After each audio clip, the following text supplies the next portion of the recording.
welcome back. My name is Alyssa Poggioli. I'm Life Leadership Connection Coach for those of you who are new. For those of you who have been here the last 5 weeks, thank you. We are continuing the 12 and a half ingredients that Gary Vaynerchuk recommends to have success in business. As I've been applying them, I'm finding success in life, business, relationships, and just overall self-awareness and self-development. So we're going to hop in today on number 6, which is kindness. Kindness is the quality of being friendly, generous, or considerate. People think of kindness as an ingredient to deploy towards people who they've disappointed, hurt, upset, or put in a precarious spot. However, the thing to remember is that being kind when you're under pressure is tough, and it takes internal strength to always be the bigger man or woman.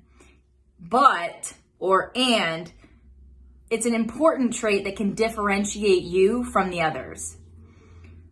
Gary talks about how he relies on kindness to get him through anxious and challenging moments in business. I think for anyone who struggles with anxiety or depression like I do, kindness also allows you to be more grateful and compassionate in the process. Even if we were just talking about relationships, the more kind you can be towards a person, the faster a conflict will be resolved, the deeper the connection will be at a sooner rate. It's just a wonderful quality to have. And it's very effortful. It takes energy and consciousness and choice. Those who judge themselves harshly tend to judge others harshly too. Those who are kind to themselves tend to be kind to others. So also just in the empathy, awareness, regulation, it's also important to know that if you are around a person who is really judgy or critical, take a moment and pause, and instead of judging them, try to understand what it's like internally for that individual. Holy moly. And then be the bigger person and share kindness to then help maybe pull them out of that trajectory. Moving on. People confuse the definition of kindness with the definition of pushover, a person who is easy to overcome or influence. They're not the same at all. You can be kind, be candid, and hold your ground all at the same time. However, if you're too empathetic and kind without balancing it with candor, you can set yourself up for resentment later in life. The concept of kindness as a strength is one of the things that society really struggles with.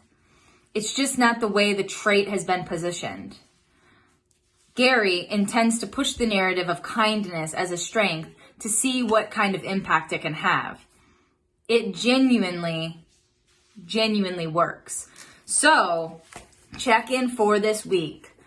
Being kind. What does it look like? Kindness starts with self. So first check in on, do you consider yourself a kind person to yourself? Me? I can kind of be an asshole to myself. I'm more likely to be kind to you before I'm kind to me. But that's because I was raised in a hypercritical family setting, and I'm a type A recovering perfectionist. So criticalness and kindness are things that I'm constantly working at. And both have their places and both are useful at times. And kindness is always useful. So I'm not saying that if you're not kind to yourself or kind to others, you're failing at life. I just want you to take the perspective of, what is one way that you can be kind to yourself today and over the next 7 days? But also, what does kindness towards others look like? Maybe it's not getting a package and taking it up and giving it to an elderly neighbor. Maybe it's buying the person behind you's Starbucks. Maybe it's helping your partner do something so that he or she can sleep in or have some sort of alleviation during the week. I want you to challenge yourself. Each day, do something kind for you, and each day, do something kind for someone else. All right? Thank you so much for showing up. If this was your first video, make sure you go back and listen and watch the last 5 weeks worth of ingredients that will help you get to a space of success. And like always, if you know someone that needed to hear this or would value this, share it, like it, subscribe. Thank you for following, and I'll see you next week.